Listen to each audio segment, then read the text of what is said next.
كل عام وانتم بخير يا جماعة، وعيد سعيد عليكم. وصفتنا اليوم كعكة اللافاشكري بالطريقة السودانية وعلى طريقتي.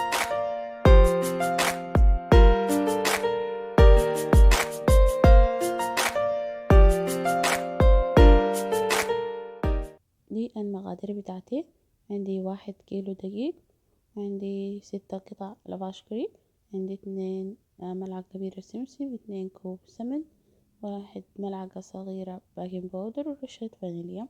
هنخل الدقيق بتاعي قبل ما استخدمه عشان بس ادخل له هواء وتكون معايا العجينة سموزي.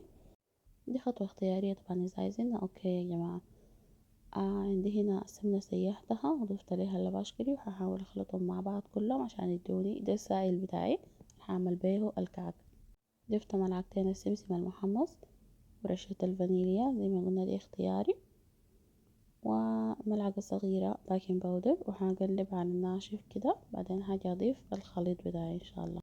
السمنة يا جماعة لازم تكون مغلية، عديل مغلية، عشان كده انا هنا قلبتها بالاول بالملعقة الخشب لحد ما حسيت حرارتها بقت مناسبة. حتى بعد ذاك بجيب عجين بايدي عادي واتأكد انه السمنة دخلت في كل الدقيق.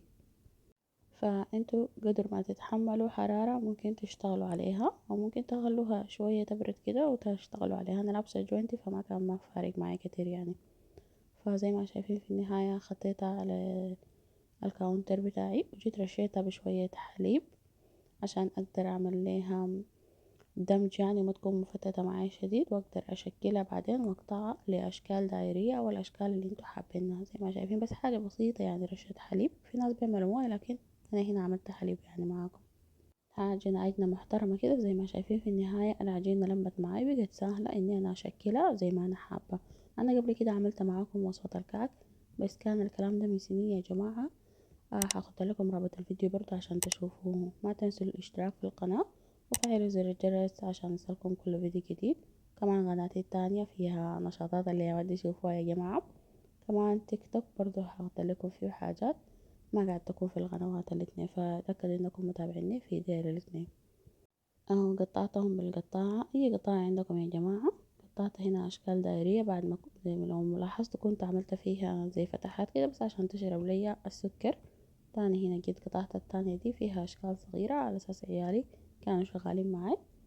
هما فرحة العيد يا جماعة، بس انا عملت الفعاليات دي كلها. احنا في الغربة دي والله ما عندنا اي نفس لخبيز ولا احتفال بعيد ولا حاجة، لكن بس عشان الاطفال وكده، ونوريهم انه دي عاداتنا وتقاليدنا واحنا مسلمين، ودي عادات السودانيين بيعملوا كده وكده. فقطعت لهم الحاجات الصغيرة دي على اساس انها هي فيها سمنة كتيرة وما كويسة لهم، يعني لو حبوا مرة ممكن اديهم قطعة قطعة. فالصور ده لعيالي يا جماعة دون جد. شايفين كان ده اشكالها. دخلتها الفرن وطلعت اهو، حمصتها على درجة حرارة 200 على حسب يعني، ممكن 10 دقايق ل20 دقيقة حسب فرنكم. وجيت سكرتها، وبالعافية علينا وعليكم إن شاء الله. وتجربوا الطريقة دي وحتحبوها إن شاء الله. سلام.